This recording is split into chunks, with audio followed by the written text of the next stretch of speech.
Santo e eterno Deus, mais uma vez nós nos prostramos diante de Ti para suplicar as Tuas bênçãos nessa tarde de sábado, ao continuarmos os nossos estudos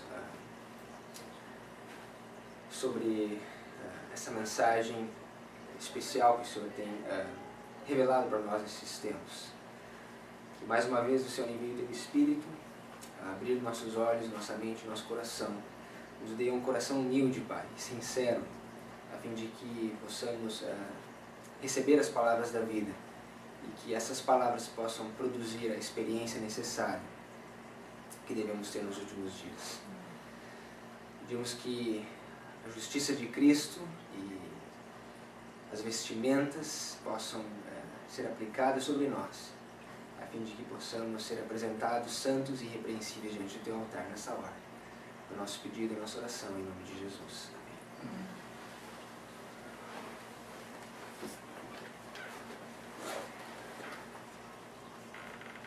Queria convidar vocês a abrir comigo a Bíblia no livro de Apocalipse, capítulo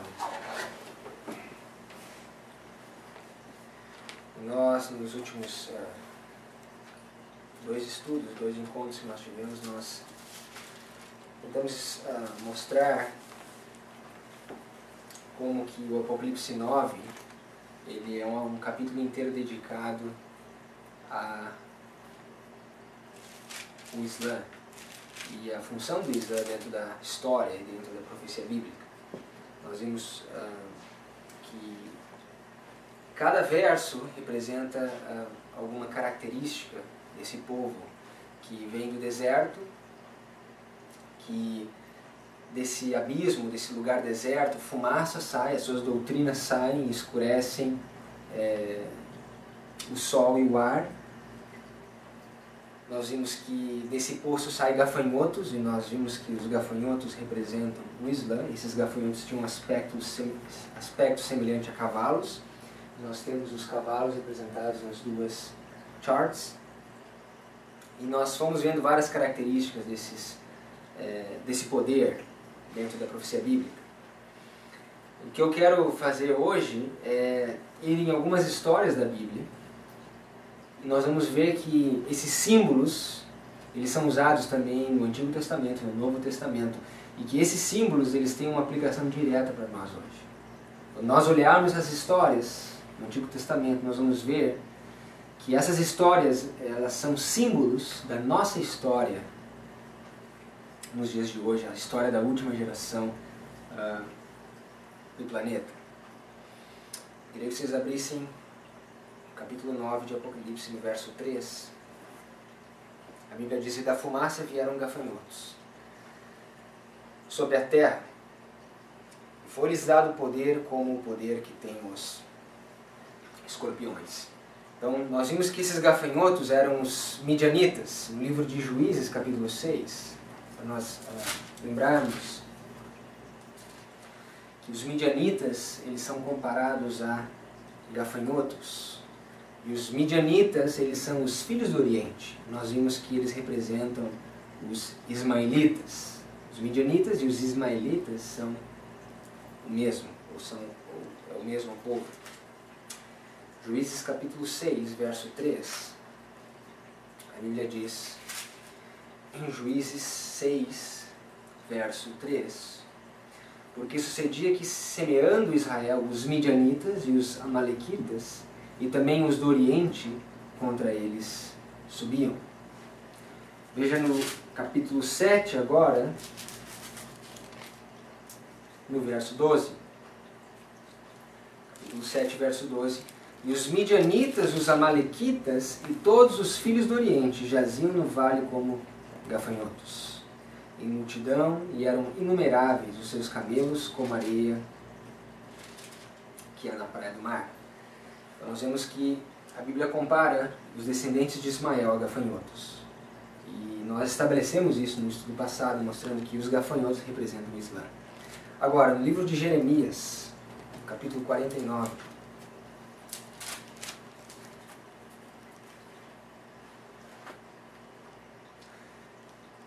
veja só no capítulo 49, no verso 28.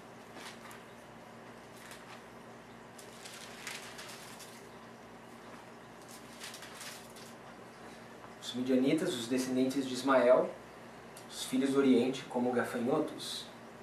A Bíblia fala em Jeremias 49, verso 28, que acerca de Quedar e dos reinos de Hazor, que Nabucodonosor, rei da Babilônia, feriu, assim diz o Senhor: levantai-vos, subi contra Quedar e destruí os filhos do Oriente. Então Quedar também é comparado na Bíblia com os filhos do Oriente. Nós vimos em Gênesis 25, voltem comigo em Gênesis 25, isso é mais ou menos uma revisão para nós entrarmos no estudo dessa tarde, que Quedar era um descendente direto de Ismael. Na verdade, ele era um dos príncipes, filhos de Ismael, os filhos do Oriente, Quedar, os gafanhotos que jaziam como areia do mar. Gênesis 25, verso 13, veja o que a Bíblia diz: e estes são os nomes dos filhos de Ismael, pelos seus nomes, segundo as suas gerações. O primogênito de Ismael era Nebaiote, depois Quedar. Então ele foi o segundo filho de Ismael, Quedar, um parente direto da descendência dos ismaelitas. Então veja que a Bíblia compara os ismaelitas, os midianitas, os descendentes de Quedar, os filhos do Oriente, a gafanhotos. Então, os islamitas, ou os muçulmanos, os árabes, os descendentes árabes, são comparados aos gafanhotos. Por isso que o livro de Apocalipse usa aquela figura de gafanhotos para se referir ao Islã. Vejam no livro de Provérbios, capítulo 30. Provérbios, capítulo 30.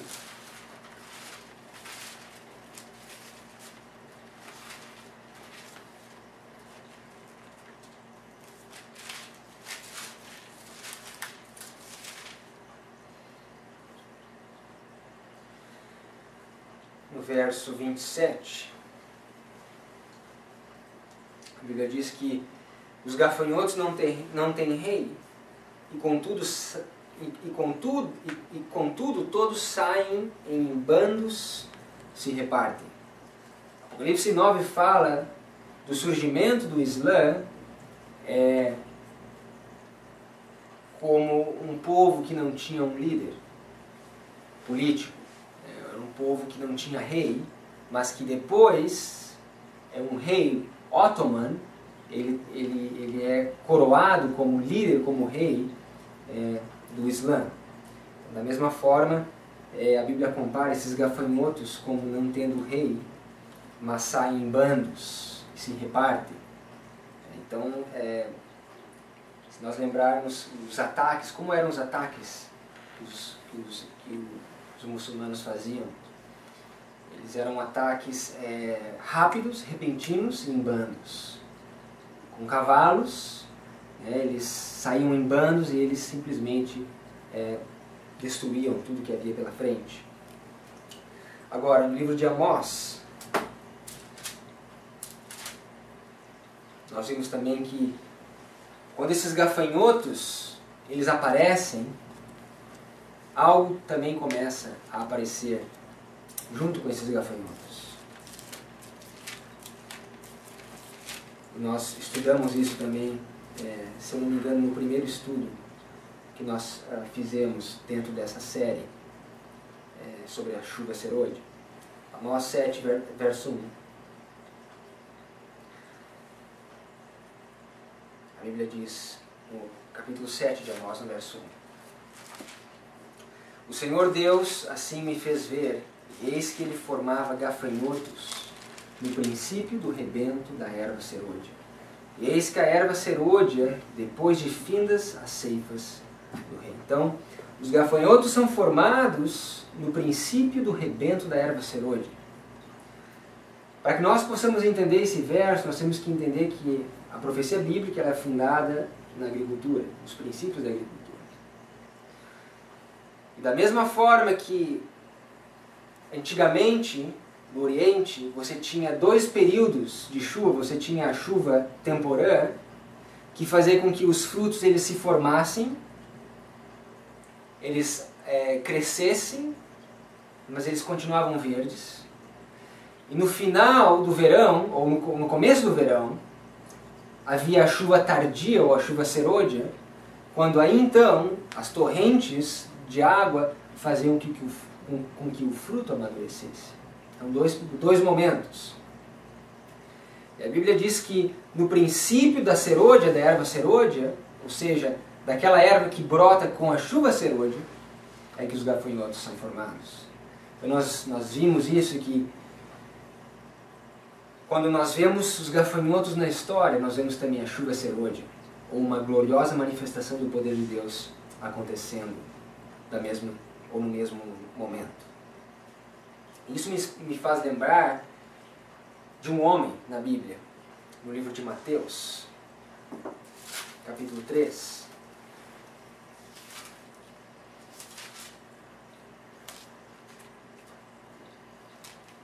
Nós sabemos que nos últimos dias nós somos chamados a levar a mensagem de Elias.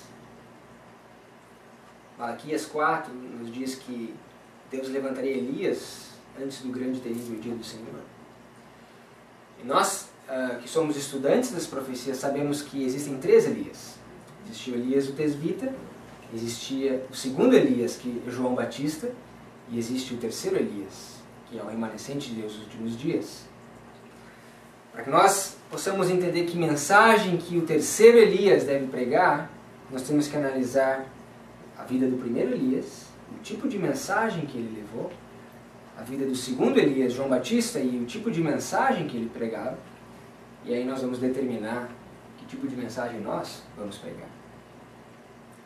Isso é de conhecimento nosso, mas veja só o que Elias, ou melhor, João Batista, o segundo Elias, veja o que ele comia, ou que tipo de alimento ele ingeria.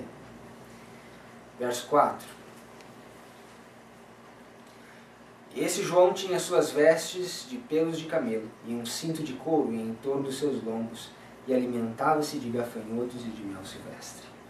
Nós sabemos que essa palavra gafanhotos é a palavra acres em grego, e que essa palavra gafanhotos significa o feijão de gafanhotos, ou locust bean, que é alfarroba em português. Então João Batista ele comia alfarroba e mel silvestre. Mas existe uma aplicação espiritual aqui para nós, porque João Batista ele se alimentava da mensagem do mel do livro de Daniel, e nós sabemos que a mensagem presente para nós no livro de Daniel é Daniel 11, do verso 40 ao verso 45, então ele comia o livrinho de Daniel. Mas por outro lado ele comia os gafanhotos, ele comia a mensagem dos gafanhotos, a mensagem do rebento da chuva serôdia, a mensagem do Islã, dos gafanhotos. Então, da mesma forma, nos dias de hoje, nós também temos essas duas mensagens. Eu queria compartilhar com vocês uma história que eu aprendi umas 2 semanas atrás, se não me engano, no livro de Lucas,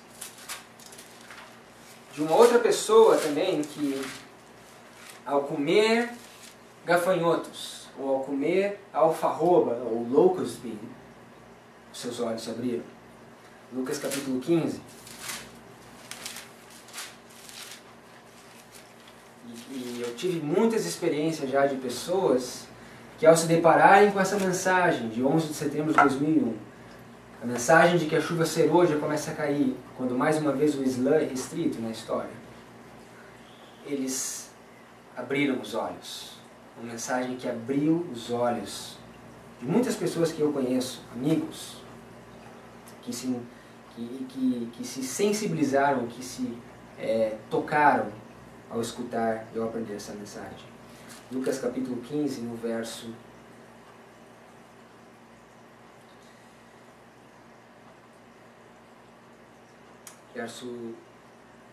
16. Verso 15, na verdade. E foi e chegou-se a um dos cidadãos daquela terra, o qual mandou para os seus campos a apacentar porcos. Aqui nós temos a história do filho pródigo.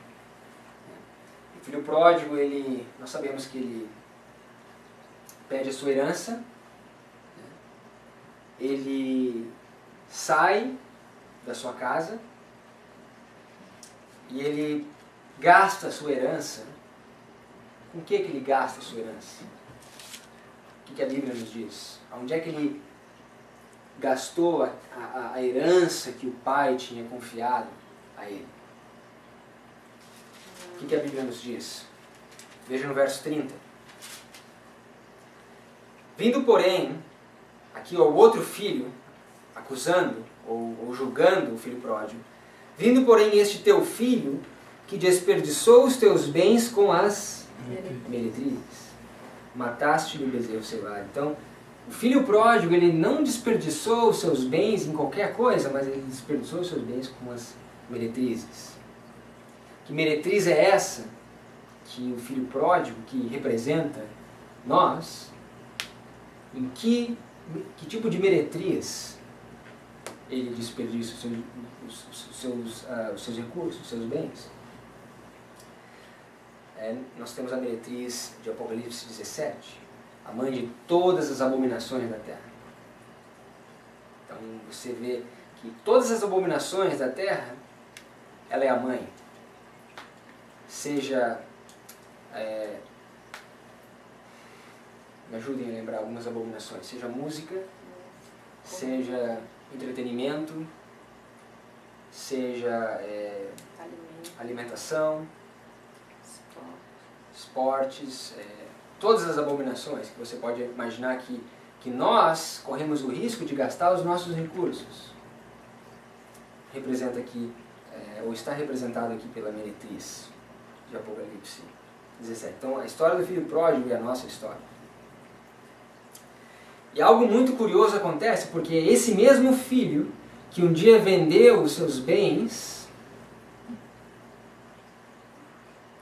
ele vai parar com os porcos.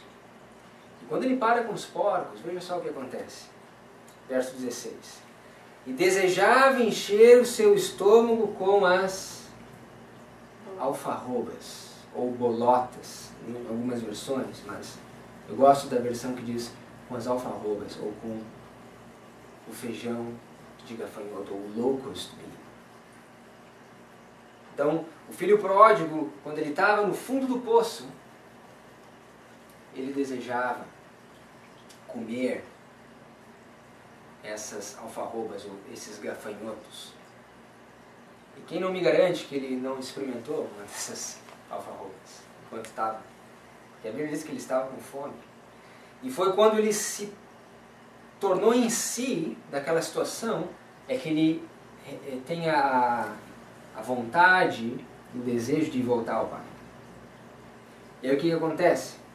Ele se levanta, ele confessa o pecado ao Pai, ele se arrepende, os olhos dele se abrem, ele volta ao Pai e o Pai o recebe com alegria, faz um banquete, né? Dá uma vestimenta nova, né? Que mais? Verso 22, dá o anel na sua mão que representa o selo de Deus, então ele é selado, e alparcas nos pés, o Evangelho eterno é dado a ele também. E aí quando nós comparamos os dois, nós vemos que no final da história, o filho que estava na casa do pai, aquele que permaneceu na igreja o tempo todo, ele acabou acusando o irmão. E aquele que foi acusado, aquele que parou com os porcos e que se arrependeu, reconhecendo, recebeu o selo de Deus, esse sim foi selado, mas a Bíblia não fala nada do outro. A Bíblia não fala nada desse outro filho que ficou. Então nós temos aqui, mais uma vez, a história, a minha história, talvez a tua história também, de alguém que um dia saiu para gastar com os prazeres da vida, mas... E a minha história é interessante porque no ano de 2001 foi o ano que eu comecei a voltar, ou foi o ano que os meus olhos começaram a se abrir. Eu comecei a voltar para os caminhos de Deus. Agora, no livro de Êxodo, no capítulo 10,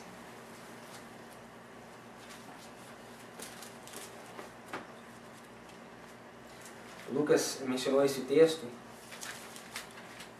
Eu queria colocar ele nessa perspectiva também, que é um texto muito poderoso. Êxodo capítulo 10, verso 12. A Bíblia diz: então disse o Senhor a Moisés: estende a tua mão sobre a terra do Egito, para que os gafanhotos venham sobre a terra do Egito, e comam toda a erva da terra, tudo o que deixou a Sarai. Então estendeu Moisés a sua vara sobre a terra do Egito, e o Senhor trouxe sobre a terra um vento oriental todo aquele dia e toda aquela noite. E aconteceu que pela manhã o vento oriental trouxe os gafanhotos. Então, veja que os gafanhotos aqui, eles servem como um juízo ao Egito, como um juízo a Faraó. Nós vamos ver que Faraó representa a tríplice aliança no final a tríplice aliança babilônica no final dos tempos. Faraó é comparado ao grande dragão, por Ezequiel. Faraó, ele é comparado a Roma papal, e também ele é comparado ao falso profeta, porque quando Moisés e Arão faziam os seus milagres, Faraó e os magos de Faraó, os falsos profetas do Egito, também tentavam fazer a contrafação dos milagres. Então veja que os gafanhotos são levados contra Faraó. E o que leva esses gafanhotos é o vento oriental. Eu quero mostrar para vocês nessa tarde que o vento oriental é um outro símbolo que a Bíblia usa para identificar o Islã. Ok? Vejam comigo no livro de Jó 27.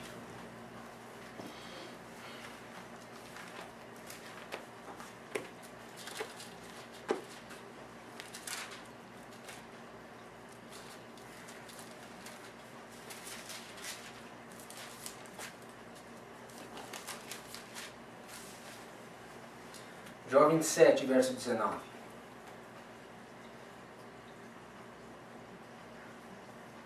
A Bíblia diz: rico se deita e não será recolhido, abre os seus olhos e nada terá. Pavores se apoderam dele como águas, de noite o arrebata a tempestade. O vento oriental leva-o e ele se vai, varre-o com ímpeto no seu lugar. Então o vento oriental é algo que vem e varre e destrói. Nós sabemos que vento na Bíblia representa guerras, representa destruição, representa juízos que são lançados sobre os homens. Você lembra a história de Jó? Você lembra que os filhos de Jó estavam sentados, comendo e bebendo, quando de repente veio um grande vento forte, deu nos 4 cantos da casa, e a casa caiu e matou os filhos de Jó. Se você lembra o livro de Daniel, Daniel fala de que as bestas saíam do mar e os 4 ventos eram agitados. Se você lembra o livro de Apocalipse também, fala que os anjos seguravam os 4 ventos. Então são símbolos de guerra, de destruição, de juízo. Agora, no livro de Gênesis, capítulo 41, nós temos uma história que também menciona os ventos, o vento oriental. É uma história bem conhecida, nós já tocamos nessa história quando nós falamos dos 7 tempos. Veja comigo no verso 6. Gênesis 41, verso 6. E eis que 7 espigas miúdas e queimadas do vento oriental brotavam após elas. E as espigas miúdas devoravam 7 espigas grandes e cheias. Então acordou Faraó, e eis que era um sonho. Então, aqui nós temos o sonho de Faraó, onde ele sonha com 7 vacas magras e 7 vacas gordas. E as vacas gordas comiam as 7 vacas magras. E depois ele sonha com... Ao contrário, as magras comiam as gordas.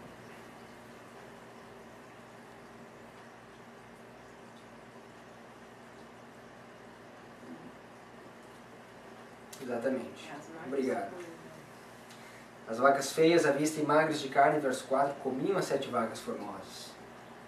Obrigado. E acordou o faraó. Então, 7 vacas gordas, 7 vacas magras. As magras comiam as gordas. E aí nós temos 6 espigas miúdas e 7 espigas miúdas e 7 espigas cheias. E a Bíblia diz que essas 7 espigas miúdas eram queimadas pelo vento oriental. Nós sabemos o que representa esse sonho. Foram 7 anos de abundância na terra do Egito e 7 anos de fome na terra do Egito. Agora, interessante é que o que trouxe fome à terra do Egito? Segundo a Bíblia, foi o vento oriental que queimava essas espigas. Agora, veja no verso 23.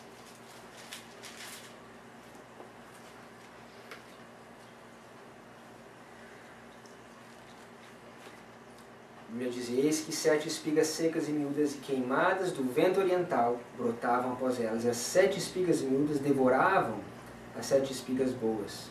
Eu contei isso aos magos, mas ninguém houve que me interpretasse. E aí então eles chamaram José, e José interpreta o sonho. Agora, a minha pergunta é: quem representa José? O que representa a terra do Egito sofrendo essa fome? E quem que traz essa fome à terra do Egito? Nós sabemos que é o vento oriental.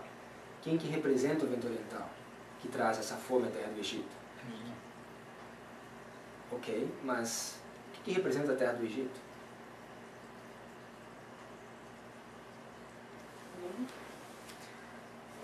O mundo, nós poderíamos dizer que é o mundo, sim. Mas eu queria que vocês fossem comigo no livro de Ezequiel.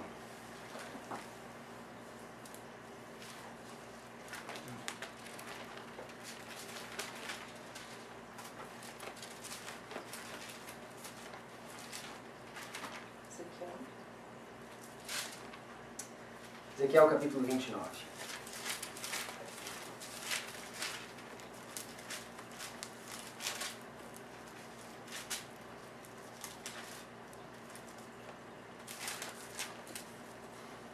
Ezequiel 29, a Bíblia diz no verso 3. Fala e diz: assim diz o Senhor Deus: eis-me contra ti, ó Faraó, rei do Egito, grande dragão, que pousas no meio dos mares, no meio dos teus rios, e que dizes: o meu rio é meu, e eu o fiz para mim. Então a Bíblia compara o Faraó com o dragão. Então nós vemos que o Egito, ele representa o dragão, mas ele não somente representa o dragão, porque a Bíblia diz que, o Espírito de Profecia, na verdade, nos fala que o dragão representa Satanás, sim, mas também representa reis, governantes, poderes políticos. Então nós temos aqui uma parte da tríplice aliança moderna de Babilônia, que é dividida em 3. O dragão, a besta e o falso profeta. Então nós temos o dragão, a parte política e econômica. Nós temos a besta, a parte religiosa, ou Roma papal. Nós temos os falsos profetas, que é representado pelo protestantismo apostatado, ou os Estados Unidos da América. E esse vento oriental, então, é o que traz a seca, ou a fome ao Egito. Agora, no livro de Salmos, capítulo 48,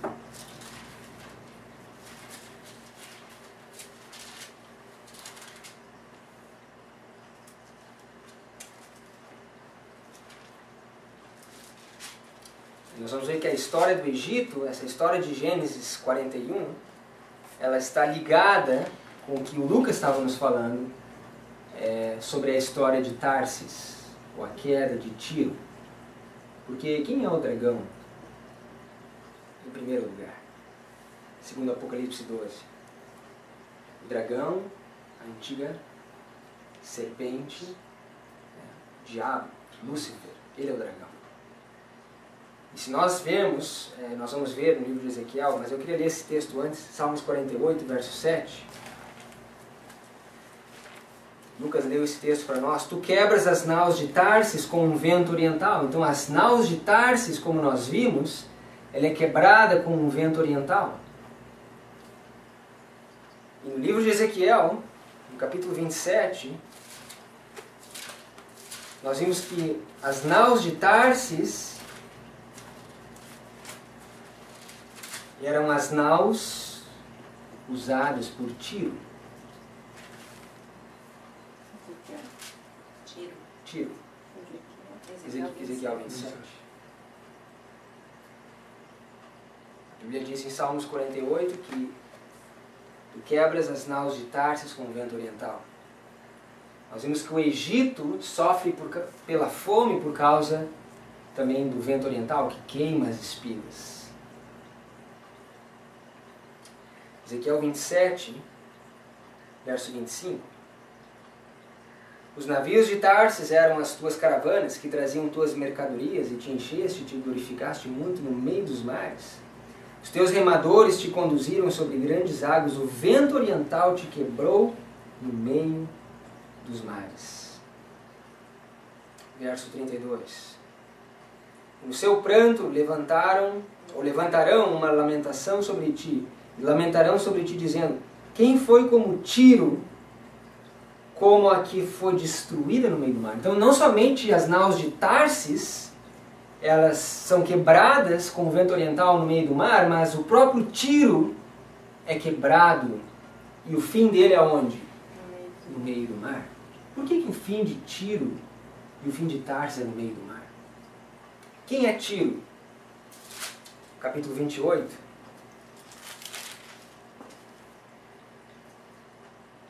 Capítulo 28. Quem é Tiro?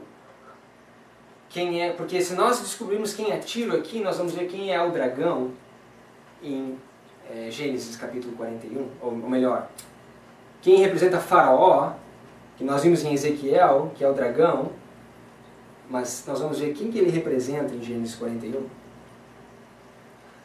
Capítulo 28, verso 2. Filho do homem, diz ao príncipe de Tiro, assim diz o Senhor, Deus, portanto o teu coração se elevou e disseste, eu sou Deus, sobre a cadeira de Deus me assento no meio dos mares, e não passas de homem, e não és Deus, ainda que estimas o teu coração como se foras o coração de Deus. Quem foi o primeiro ser que desejou e almejou ser Deus? Lúcifer. Veja no verso 12, Ezequiel 28, verso 12.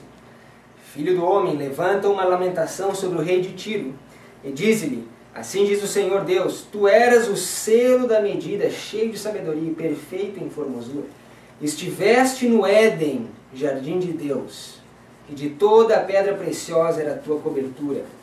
Sardônia, topázio, diamante, turquesa, ônix, jaspe, safira, carbúnculo, esmeralda e ouro. Em ti se faziam os teus tambores, os teus pífaros, no dia em que fostes criado, foram preparados. Verso 14. Tu eras o querubim ungido para cobrir, te estabeleci no monte santo de Deus estavas, no meio das pedras afogueadas andavas, perfeito eras nos teus caminhos, desde o dia em que foste criado, até que se achou iniquidade em ti. Verso 17. Elevou-se o teu coração por causa da tua formosura, corrompeste a tua sabedoria por causa do teu resplendor, por terra te lancei, diante dos reis te pus, para que olhem para ti. Então nós vemos que o rei de Tiro, ele representa Lúcifer, ele representa o dragão, a antiga serpente, o diabo, Satanás. Agora, também nós podemos aplicar que Lúcifer, o dragão, ele almejava algo no céu.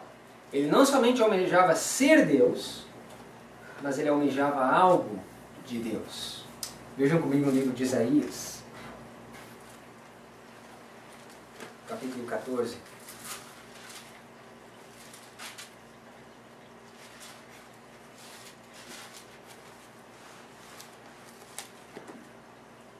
Isaías capítulo 14.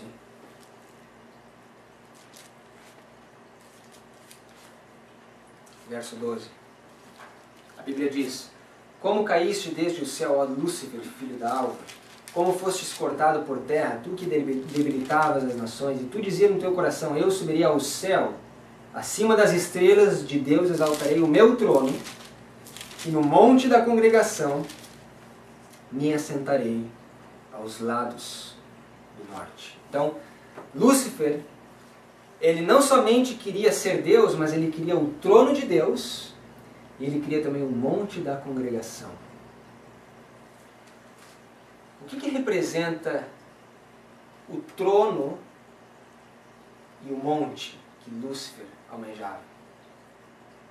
Quando nós falamos do Monte Santo e Glorioso, do Monte Sião, nós estamos falando de um poder político ou religioso? Religioso?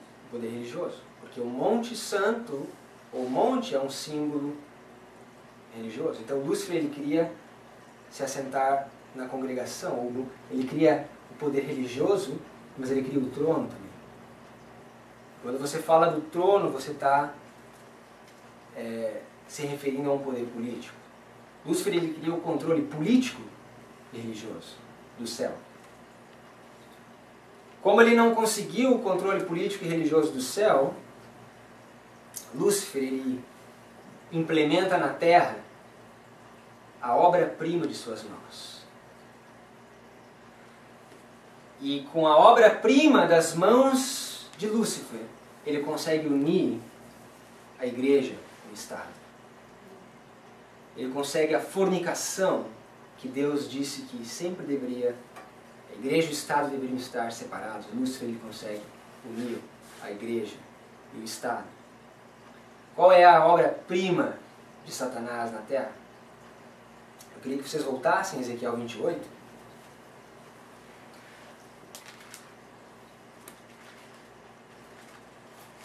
Nós vamos ler novamente o verso 2.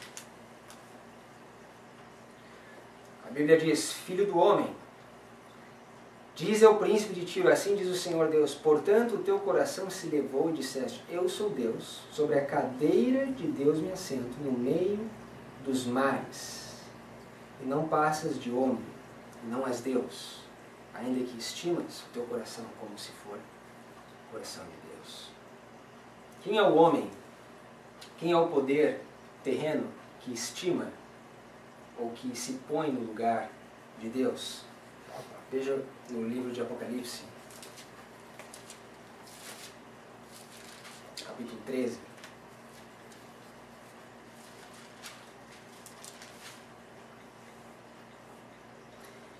Nós vimos que esse poder, ele se assenta no meio dos mares. Nós sabemos que mares em profecia são nações. Mas Apocalipse 13 nos fala de uma besta que emerge de onde? Do mar. Veja só. Apocalipse 13, verso 1.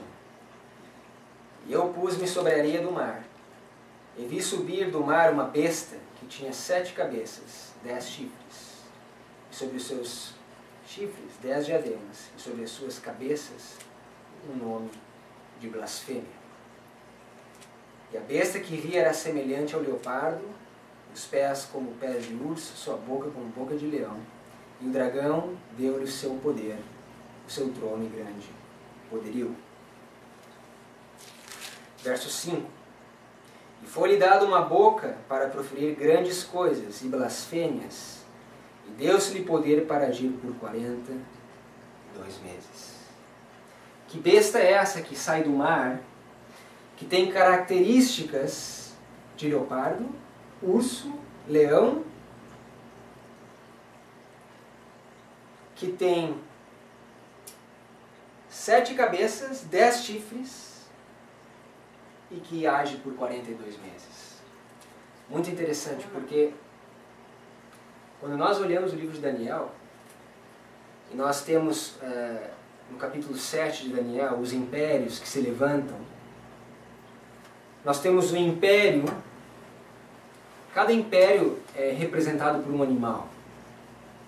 E veja que essa besta aqui, ela tem características de todos esses animais. Ela tem características do leopardo.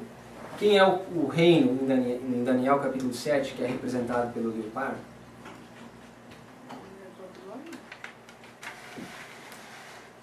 Quem é o reino? Em Daniel 7, que é representado pelo leopardo com asas de águia. Grécia. Então nós temos essa besta com características de leopardo, que representa a Grécia, características do urso, que representa a Medo-Pérsia, em Daniel 7, com boca de leão, que representa as características de Babilônia, 7 cabeças e 10 chifres. É muito interessante. Se nós contarmos as cabeças aqui, esse aqui é o capítulo 7 de Daniel. Se nós contarmos aqui, quantas cabeças nós temos? 1, 2, 3, 4, 5, 6, 7. 7 cabeças no capítulo 7 de Daniel. Quantos chifres? 10 chifres. Então veja que essa besta que emerge do mar, que age por 42 meses, que é Roma papal, ela tem as características de todos os animais. Ela tem boca de leão, ela tem pés de urso, o corpo como corpo de leopardo, representando as características de cada império posterior, ou anterior, desculpa, a Roma papal. E a Bíblia diz que ela sai do meio dos mares. Interessante é que Deus ilustra o fim como princípio. Da mesma forma que Roma papal sai do meio dos mares, o fim dela é no meio dos mares. Porque Salmos 48 nos diz que o vento oriental, ou as naus de Tarsis, são quebradas pelo vento oriental. Ezequiel 28 diz que, ou 27 na verdade, diz que Tiro ele foi destruído aonde? No meio dos mares. Não. No meio do mar. E eu pergunto para vocês, por que Tiro? Por que Roma papal é destruída no meio do mar? O que representa isso para nós? Que outro lugar na Bíblia nós encontramos Roma papal, o rei do norte, tendo seu fim no meio do mar? Eu queria que vocês fossem comigo no livro de Daniel, capítulo 11.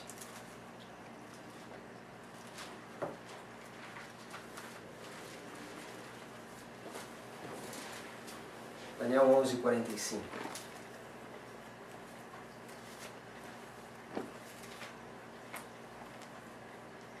Aqui nós temos a história profética para os nossos dias. Daniel 11, verso 45. Nós temos no verso 40 o rei do norte retalhando com o rei do sul e destruindo ou conquistando o primeiro obstáculo geográfico, que foi a União Soviética. Nós temos no verso 41 o rei do norte, Roma papal, conquistando o segundo obstáculo, que é a Terra Gloriosa, nos Estados Unidos da América. No verso 42, nós temos eles conquistando, Roma papal conquistando a terra do Egito, o terceiro obstáculo geográfico. E no verso 45, depois que os rumores do Oriente, ou os rumores do Norte e do Leste, perturbam o rei do Norte, as 3 mensagens angélicas perturbam o rei do Norte, ele chega ao seu fim, no verso 45. E aonde que Roma papal acaba, de acordo com a profecia? Nós vimos que é no meio dos mares. Verso 45, a Bíblia diz: e armará as tendas do seu palácio entre o mar grande e o monte santo glorioso, mas chegará ao seu fim, e não haverá quem socorra. Então, Roma papal, a incorporação de todo o paganismo, a obra-prima de Satanás na Terra, o fim dela é o mesmo fim de Satanás, no meio dos mares. De um lado, o Monte Santo Glorioso, o remanescente de Deus. e do outro lado o mar. E é ali que eles chegam ao seu fim. Existe uma história muito interessante na Bíblia que ilustra perfeitamente o que nós acabamos de ver no capítulo 14 do livro de Êxodo.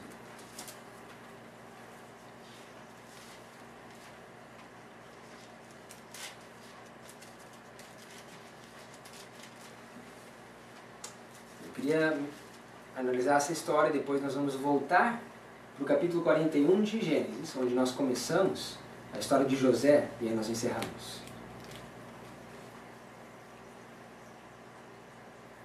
Êxodo 14, verso 21. Então Moisés estendeu a sua mão sobre o mar, e o Senhor fez retirar o mar por um forte vento oriental, toda aquela noite.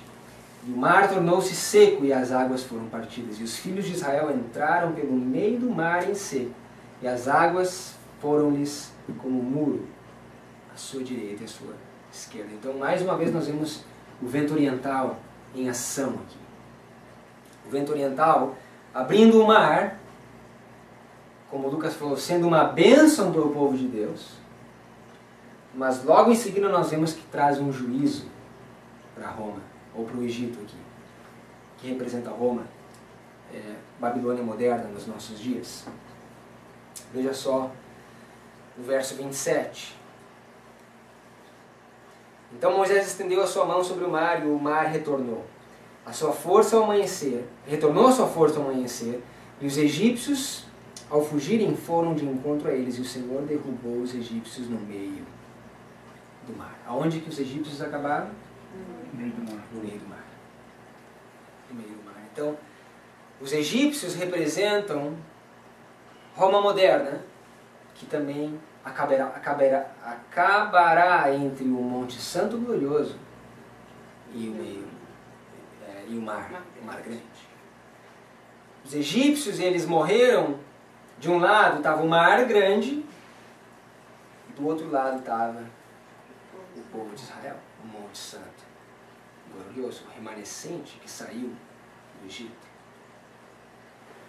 Agora, o que eles fazem logo em seguida, quando eles escapam da mão de Faraó, quando eles escapam da mão do Rei do Norte?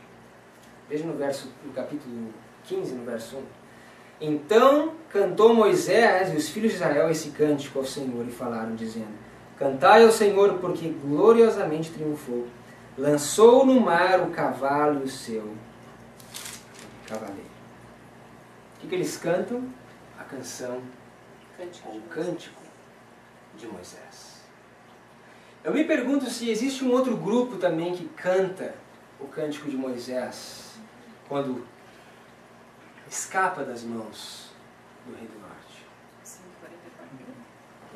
144 mil.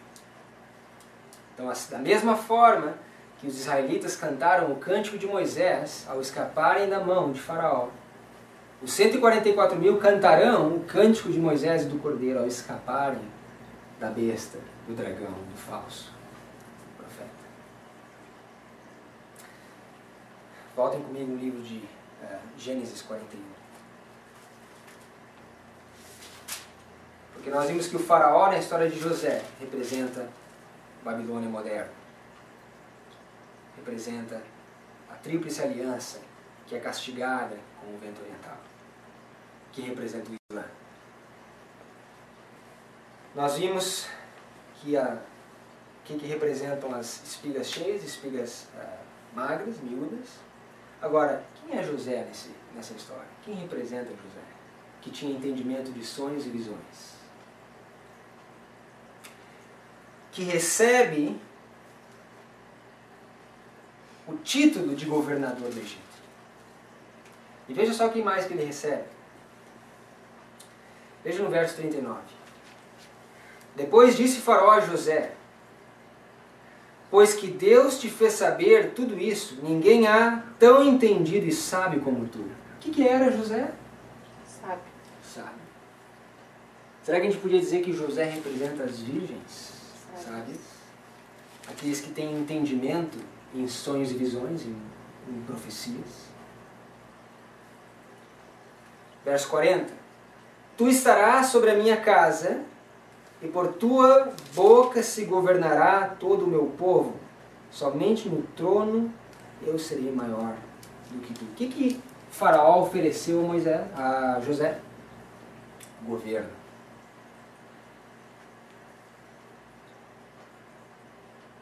Eu me pergunto,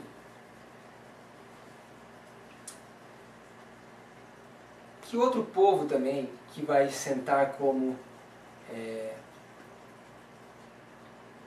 Vejam comigo o livro de Apocalipse, não quero citar a Bíblia de forma equivocada, mas veja comigo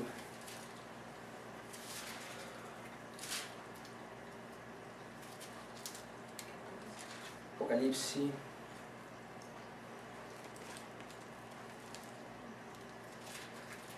capítulo 20.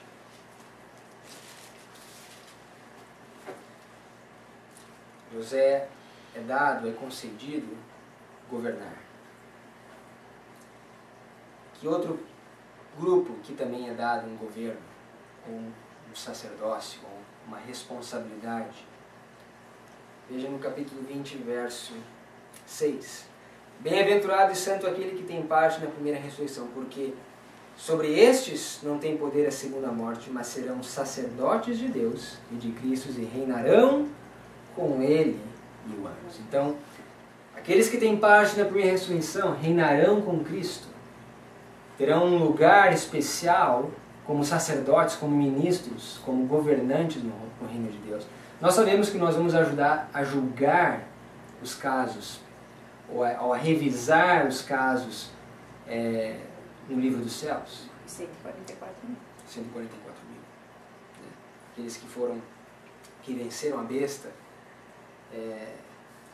a sua imagem, o número do seu nome.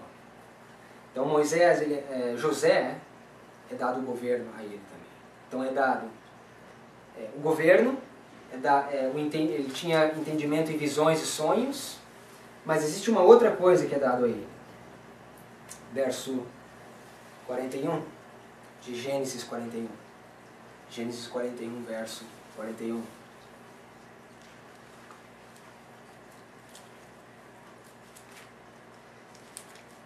A Bíblia diz em Gênesis 41, verso 41, disse mais Faraó a José, vês aqui te tenho posto sobre toda a terra do Egito. E tirou o Faraó o anel da sua mão, e o pôs na mão de José, e fez vestir de roupas de linho fino, e pôs um colar de ouro no seu pescoço. Interessante, né? O anel, as roupas e o ouro. O que nos lembra essas três coisas? O filho pródigo. Nos lembra do filho pródigo, okay? Porque o filho pródigo também recebe o anel, as roupas e as alparcas. Aos 144 mil.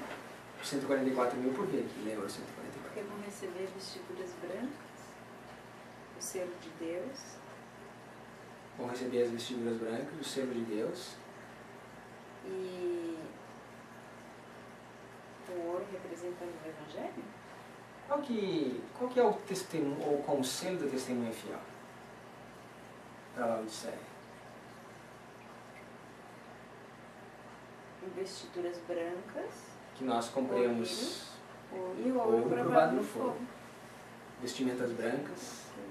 Colírio. Mesma forma, José, o Faraó dá a José o anel, as vestimentas brancas e o ouro. Agora, nós não vamos analisar cada símbolo desse, mas claramente nós vemos que o ouro representa o ouro provado no fogo. A experiência, a fé, que ela só é real quando você é provado no fogo. As vestimentas brancas representam a justiça de Cristo, que é nos concedida através do sacrifício dele. E o anel, o que representa? O selo de Deus. Eu queria finalizar com esse texto no livro de Esther. Esther capítulo 8. Porque José ele recebe o selo de Deus. Da mesma forma que os 144 mil eles recebem também o selo de Deus. Da mesma forma que o filho pródigo recebeu o selo de Deus. Porque o anel representa o selo. Esther 8, verso 8. Escrevei, pois, aos judeus, como parecer bem aos vossos olhos, e em nome do rei, e selai-o com o anel do rei, porque o documento que se escreve em nome do rei, e que se sela com o anel do rei, não se pode revogar. Então o anel aqui é o símbolo do selo de Deus, que não se pode revogar. Então essa é a parte 1 desse estudo, nós vamos fazer a parte 2, porque nós precisamos ainda lidar com 2 outros símbolos que a Bíblia aplica ao Islã. Nós lidamos com os gafanhotos e com o vento oriental. E nós vimos algumas histórias na Bíblia e algumas aplicações de que forma a Bíblia aplica esses símbolos nessas histórias e de que forma a gente pode aplicar aos nossos dias. No próximo estudo nós vamos lidar com o jumento ou o cavalo selvagem, os descendentes de Ismael e os 4 ventos. Que Deus continue derramando essa luz sobre o nosso caminho, uma luz que possa brilhar mais até ser dia perfeito. Querido e bom Deus, nós mais uma vez somos muito gratos pelo orvalho celeste que tem caído sobre nossas vidas. O privilégio de o Senhor ter nos escolhido como portadores de luz, mas não somente portadores da palavra, Senhor, mas sim da experiência que o terceiro anjo também nos ensina. Que essa experiência ela se torne cada vez mais vívida em nossa vida e que possamos assim nos estabelecer espiritualmente e intelectualmente na mensagem, na verdade, a fim de não sermos movidos. Essa é a nossa oração, Pai, o nosso desejo em nome de Jesus.